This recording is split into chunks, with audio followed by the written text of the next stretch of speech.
The scream went for 3-4 seconds, and I know that when you're out in the woods, if you encounter a predator or anything, the last thing that you want to do is run. You knew you weren't alone. Something was there, and I can't explain that. I've never in my life heard anything like what I heard that night.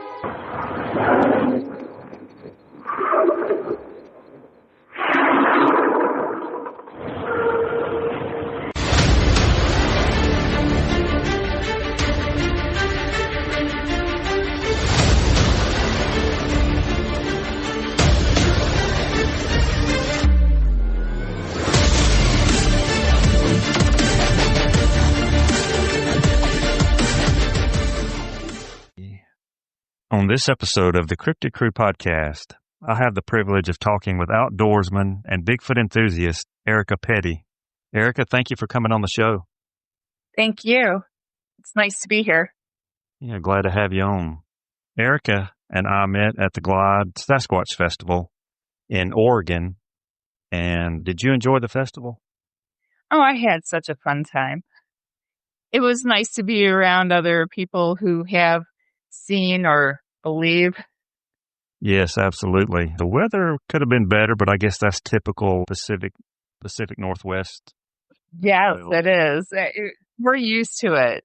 Yeah, we were we not rain. Probably prepared. I guess that was the first day of summer as well. I think yes, it was. 21st. I think so. So yeah, I think when we left there, we ran into some snow flurries. I guess it would be on 138, maybe going towards Burns or going that direction. Right. That goes by Crater Lake. Yes, there's a lot of snow out there. Yeah, we got up into some elevation, I believe around 5,000 feet or so. I believe it's because the signs were on the roadway showing, what elevation you were at. And we was like, oh, wow, it's starting to snow. And it's the first day of summer, so we're not used to that. No snowball fights, huh? Right. No. Did you get a chance to speak to any of the guest speakers that they had? Biko Wright or Todd Neese or Mike Miller from Ohio Night Stalker? Mike Miller. Yes, I talked with him a little bit, mostly about how the sounds. He had a lot of the recordings of Bigfoot sounds. Right. Yes. Mike's very interesting. Yeah, his episode, Fear of the Woods, I believe it came on the Travel Channel, was one of my favorite episodes where he and Mike, I guess his partner in Ohio Night Stalkers, they were on an episode there, ran into, had a Bigfoot encounter. It's pretty cool. Pretty cool episode. Pretty intense as well. Yeah. Yeah. Well, tell us. It's overwhelming. Yes. Let me ask you this. When you hike or camp, how long do you typically stay out? I'll stay out between 1 day to a week, depending on how much time I have off. The place we're about to talk about is beautiful, by the way. Dolly Sods, West Virginia area, the wilderness there. Yeah. It's extremely nice. If you can, tell us about the encounter we had talked about that you shared with me at the Sasquatch Festival, and what led up to it, and then just, if you don't mind, a little bit of detail about it. Sure. I started hiking at a very young age and backpacking, but it took a long time to get to the point where I felt comfortable going by myself. Usually I hike backpack with other people. And this trip, I know Dolly Sods pretty well. I lived in West Virginia for a number of years and hiked those trails. I'm comfortable with going myself.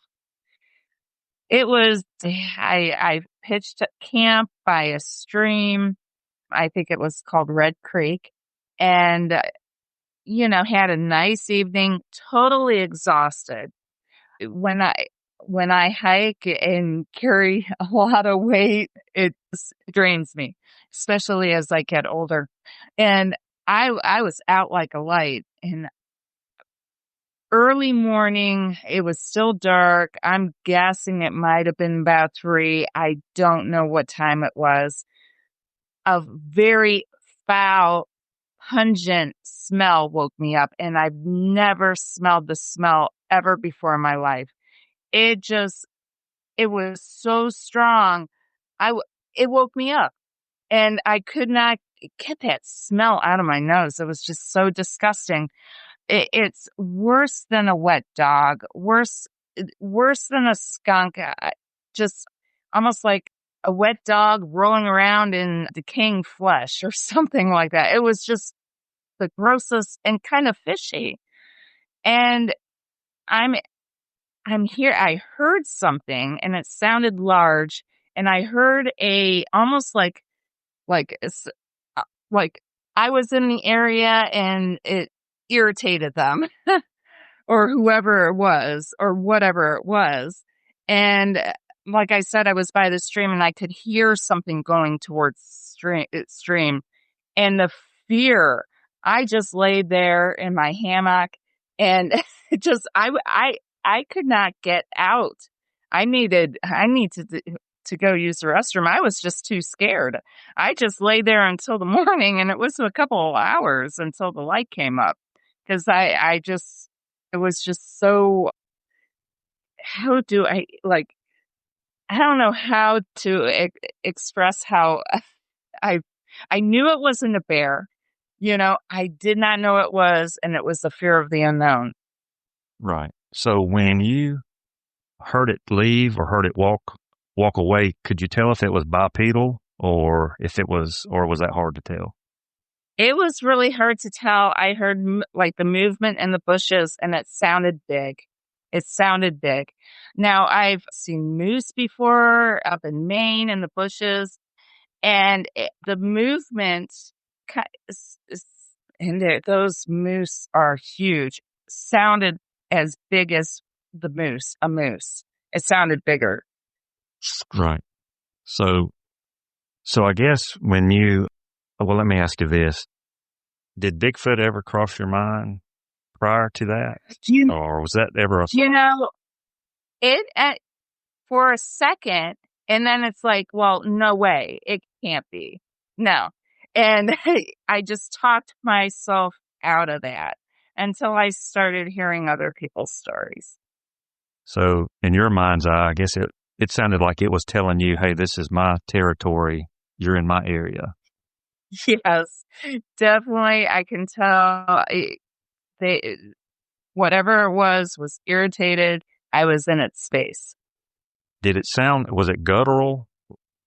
More guttural? Yeah, it was a guttural, it was low pitch. It was kind of like, just kind of like, I'm irritated. Kind of like that. Yeah, that had to be a pretty foul smell to wake you up. Yes, I was dead asleep. I mean, when I sleep through the entire night. I don't wake up it takes a lot to wake me up, especially after hiking all day, a full 8 hours. And that smell just like, oh my gosh, it was just, and it lingered. I could even smell it in the morning. It was just, the stench was awful.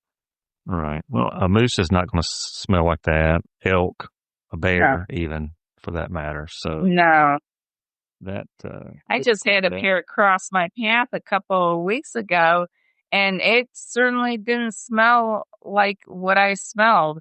And that moose up in Maine, when I was backpacking up there, didn't smell like. I've never smelled anything like that before. Right. Right. Can you describe for people that have not been to that area of West Virginia, Dolly Sods, in the wilderness there, what it's like and what the terrain is like?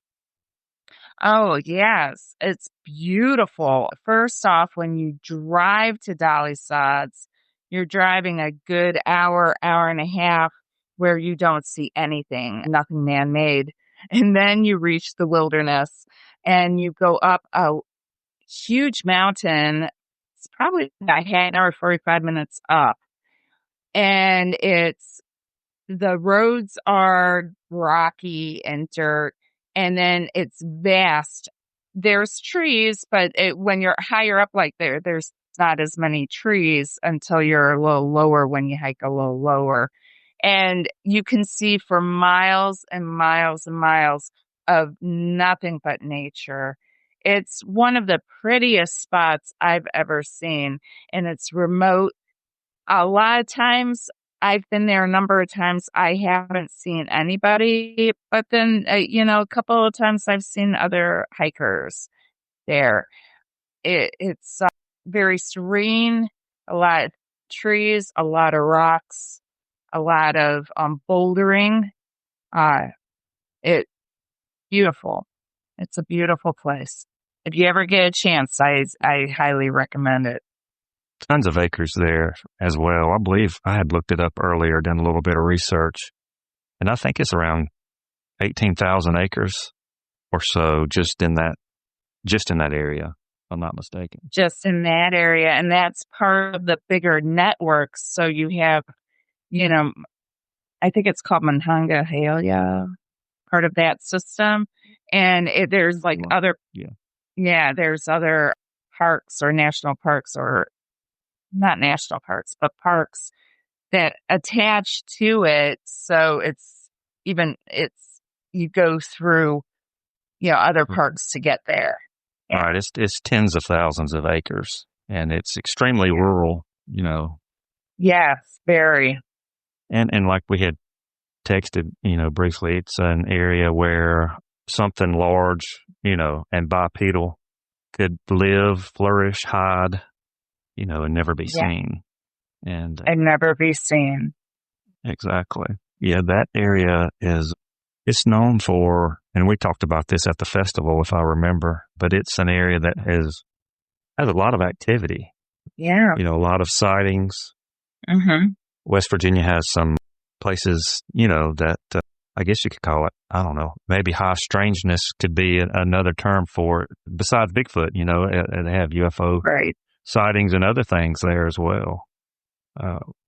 But yeah, let's go back to the encounter, and I can only imagine the fear you had because you're by yourself, correct? Mm-hmm. Yes. And I really had to pee, but I couldn't leave my hammock. I just waited. Right. It would be difficult to get out of the hammock if something like that warned me, hey, you're trespassing. Exactly.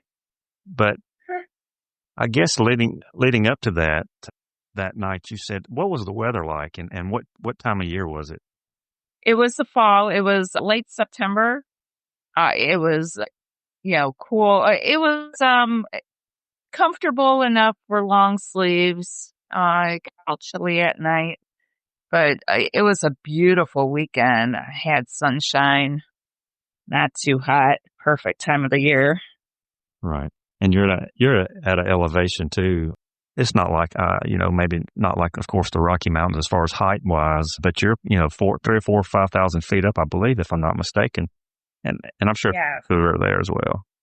Yeah. So you were saying earlier, has Bigfoot ever been a thought prior to you camping or this encounter, something you thought about while you were hiking or camping, or not really? No, just never, I've seen some things on TV, but, I never really entertained anything, I kind of always thought maybe it was a really hairy hippie. But I tell you what. It could be in some cases. After this encounter and talking with other people, I really believe it was something that I don't know anything about. But did you get online and do any research that way? Today I looked up because, sometimes I'll sit and, think, oh, well, I think I'm just crazy, and then I look it up and I'm like, no, Right. it's, I know I think Tucker County, Randolph County, and maybe Grant County was 3 of the counties that Dolly Sods, I guess, encompasses. And there are tons of sightings on the BFRO report website from that area. Did you hear anything else that evening besides the grunting, any kind of wood knocks or rock clacking or anything like that? Wow. The fear was, I was so petrified that I didn't really notice much else. It was enough. I was sensory overload at that point, and everything sounds so much louder when it's pitch black. At least in my head, it does. And I just kind of, said, oh yes, yeah. I'm definitely a believer that it's something that, like I said, I don't know anything about. It's not a bear, it's not a moose, it's not, it was definitely something different. Right. Tell me what you did or what your plan was once daybreak and you got up and said what? Well, I finished my hike because I had convinced myself that it was just fear, being first time by myself. But, I wasn't scared when I started, it was just that after that encounter. And I just kind of brushed it off that it was a bear or it was, maybe a coyote or something, but it too large to be a coyote. But I tried to talk myself out of it, and justify it and twist it to what it was comfortable for me instead of just realizing, hey, it's something that, I don't know what it is. It's easier to put an explanation on something when you don't know what something is, if that makes sense. It does. And it's just your conscious or subconscious being a defense mechanism, trying to talk the situation down or play it down, less than what it was. No doubt about that. Did you see or did you look for any evidence in the area the creature was in when you? You know what? I didn't know. Because you know what? I've if I don't know, then it didn't happen. Sure. I don't blame you. Yeah, sometimes I don't like to be too inquisitive. Yeah. Especially if you're by yourself, I can see that. Yeah. If you had, someone with you possibly camping, that might. Oh, if someone was with me, I would have been looking all around. And I was like, I just want to finish this hike. Sure. Yeah, absolutely.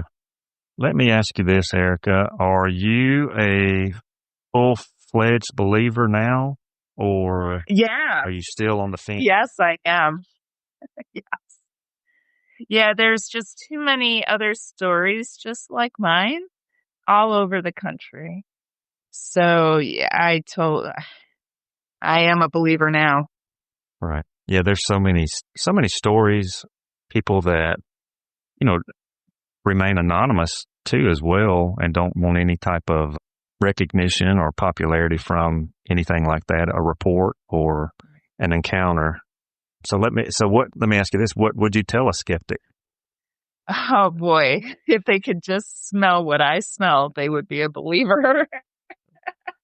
Right. That was a worse smell. It did fade away eventually, the smells. So I know it wasn't a dead animal in the area. And I would have noticed it when I first started camping in that spot. I would have noticed that smell. So, it's. Yeah, sure. I would tell them I was a skeptic too. Absolutely. Yeah, that's reported in quite a bit of, the encounters the smell, the pungent smell or skunky smell or wet dog, Yeah. Mm-hmm. Something dead Worse animal. than that. Oh, Yeah. boy. Right. Yeah. Well, Erica, at the end of each episode, I do a rapid fire Q&A. I'll ask you 3 questions, and then you just tell me the first thing that comes to your mind. All right? Okay. All right. Are you ready? Yes. All right. Okay, here we go. All right. If you had a chance to hike or camp anywhere, where would it be? Oh, Alaska. Oh, awesome. That's a bucket list. Yeah. I definitely want to do Denali. So, yes. It's so vast. It is. Beautiful, too, yes. On my list, and I will get there.